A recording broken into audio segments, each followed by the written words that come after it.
If you haven't been living under a rock these past couple of weeks, you would have probably heard of Dark and Darker.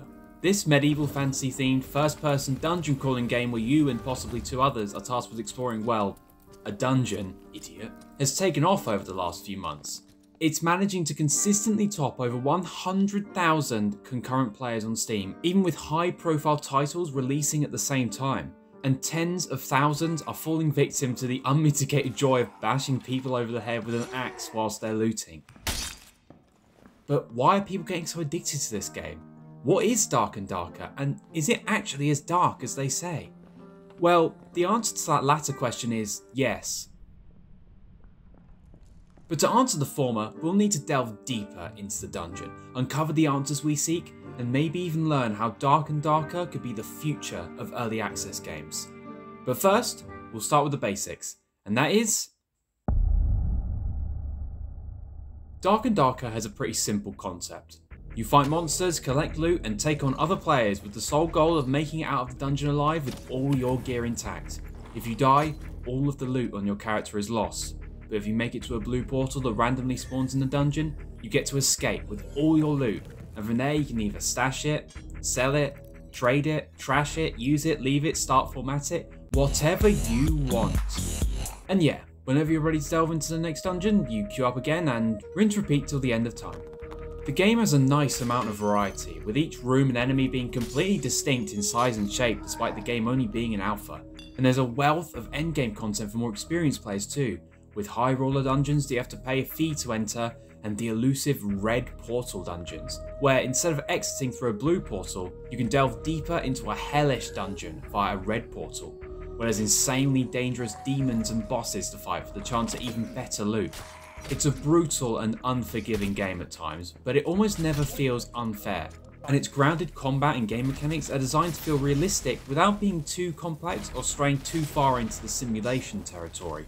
Now, many people will have already heard of a game that's very similar to Dark and Darker, except with guns, Escape from Tarkov. Dark and Darker pretty much owes its entire extraction gameplay loop to it, but it does many things to differentiate itself from Tarkov, the first of those being Dark and Darker is set in medieval times so it doesn't have guns. I know that's really obvious, but it really does completely change the gameplay.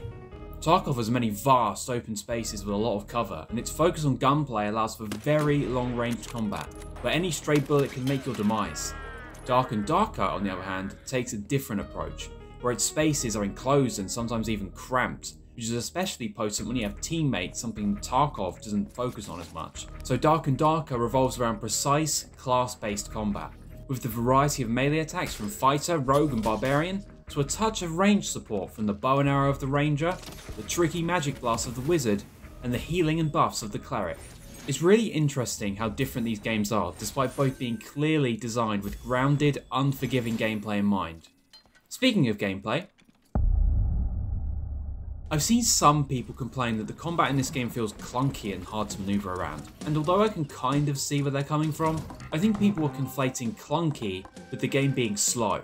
First-person multiplayer games have generally moved towards faster-paced, maybe even technically difficult games, where high-octane movement and split-second decision-making is the key to winning, and Dark and Darker's combat is pretty much the antithesis to that.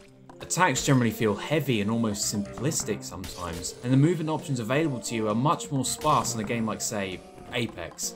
And people more used to modern design trends in first-person combat may have trouble adapting to this game, because the depth of the combat system in Dark and Darker doesn't come from its movement or its attack variety, it comes in the form of its exceedingly precise hitboxes. Like, not only can weapon swings collide precisely with each leg and limb, but they can collide with walls, barrels, shields, the inside of metal gates.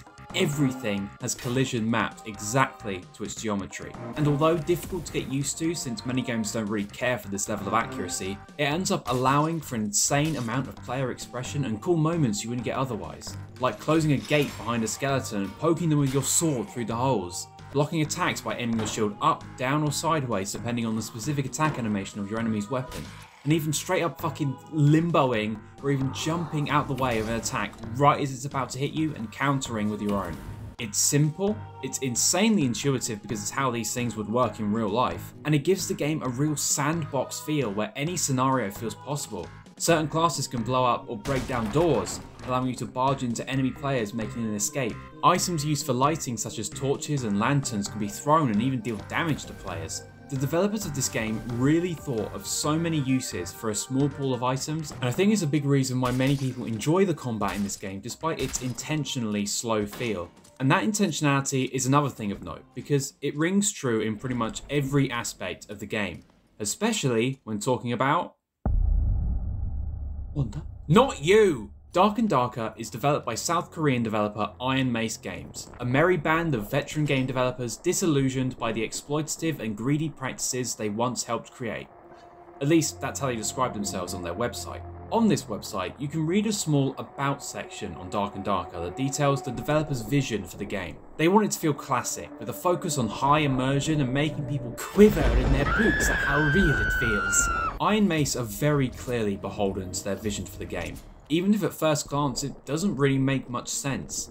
Simple acts such as opening doors and chests have long, sometimes annoying timers, but they're there because they're supposed to represent the act of unlocking and subsequently opening them for the sake of staying grounded, whilst most other games would opt for instant opening for the sake of convenience. The brightness slider seemingly doesn't work correctly since it doesn't affect shadows much at all, but that's because darkness and the act of utilising it to your advantage is a massive part of the game's atmosphere and gameplay. There's even a whole section on their website dedicated to it, but Iron Mace couldn't just refuse to have a brightness slider at all since that's a big accessibility option. But if they implemented it in the way every other developer would do, people would just see how dark the game is, set the brightness slider up to max, and then completely avoid any downsides from being in the dark in a game called Dark and Darker.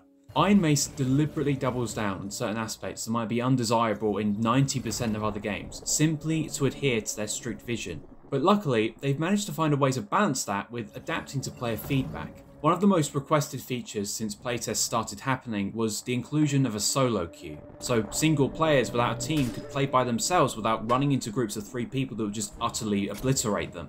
Now, this suggestion makes sense as not everyone has friends willing to play with them, but Iron Mace clearly took their time on deciding how to approach this feature. Most developers, smartly, would simply opt for the solo mode to be the same map with the only difference being no teams allowed. But Dark and Darker is supposed to be immersive in its entirety, and it doesn't sound very realistic to have single travellers delve into a dungeon with full confidence that no groups would end up appearing at all, despite that very dungeon being known for getting raided by large groups of travellers. When you look at it like this, the inclusion in this playtest of the Goblin Caves as a solo-specific dungeon makes sense, as the cramped, enclosed spaces will be difficult to navigate for groups of people. So you can almost imagine some guy in-universe telling people, "It ain't safe down there for groups, best go in on your own." It wasn't exactly necessary for them to do this, but it felt necessary to stick strongly to the vision they set out from the start. And that's kind of respectable, mainly in a time where other devs tend to follow trends even when it doesn't make sense within their game world. Sometimes they respect immersion a little too much, like with loot having their pickup boxes being set specifically to their geometry, so for oddly shaped items like bangles, it's unnecessarily hard to pick them up. But those are small nitpicks, and those can be fixed relatively quickly thanks to our final topic for today, and I believe it's our most important one.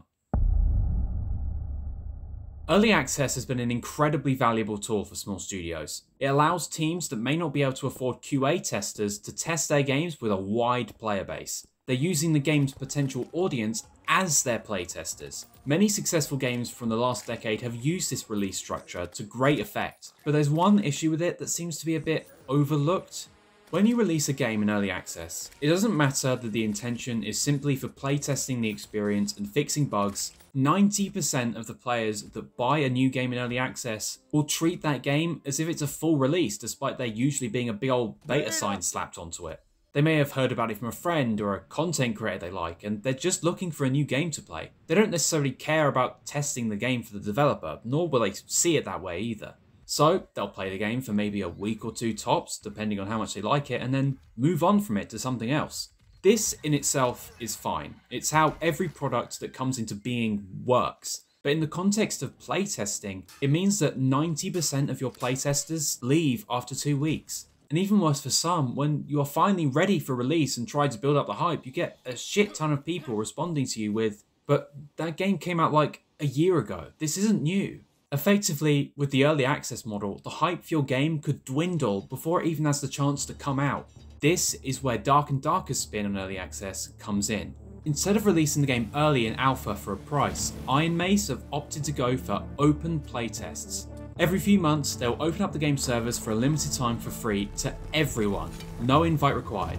In each playtest, they'll usually have added a wealth of new content that they've been working on, and they'll use the current playtest to solely test that new content. Not only for bugs, but for things like balance issues, performance, and general feedback on the game mechanics. The Goblin Caves were the primary thing they wanted to test this playtest, and they initially had issues with enemy spawns and general balance, but with daily hotfixes from Iron Mace, they've been able to refine them far quicker than they would have thanks to feedback directly from their player base. This process sounds similar to the open betas that companies like EA like to do, but those are done so close to release that the devs can't make big changes quickly enough. Dark and Darker, on the other hand, is set to release at the end of 2023, so Iron Mace have given themselves plenty of time to iron out issues with specific elements of their game as they implement them. I truly believe that this system of open playtests has the potential to revolutionise early access games, as the players are happy because they get to play the game, the developers are happy because they get people to test their game,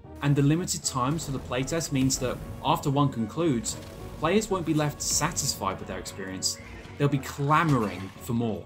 So they'll be eagerly anticipating the next playtest, and then the next, and not just for the new content, but for the simple chance to play the game again, meaning the hype train will still be in full swing all the way till official release. It also puts less pressure on the devs to keep players interested despite the game not even being finished yet. They can just put their head down and work on the game without worrying that their audience will stop playing. Less stress for the developer, more fun for the player. It's a win-win scenario.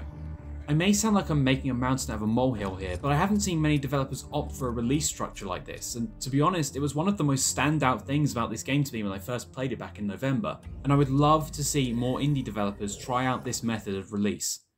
By the time this video comes out, the February playtest is probably over, but there will continue to be more and more playtests over the coming months, with added content and a fresh slate of players eager to get back into the dungeon. I and many others are loving this game so far, and even if Iron Mace have made some weird changes between playtests, this tight connection between the developer and players has meant that issues like those get swiftly fixed in a matter of days. And where other games may have failed, Dark and Darker has managed to captivate tens of thousands of players from all over the world for months on end, despite its simple gameplay loop. We'll have to see where Iron Mace go from here, but if they keep this up, Dark and Darker is well on its way to being considered a masterpiece in the indie game scene. And it's all thanks to a release structure that's actually perfect.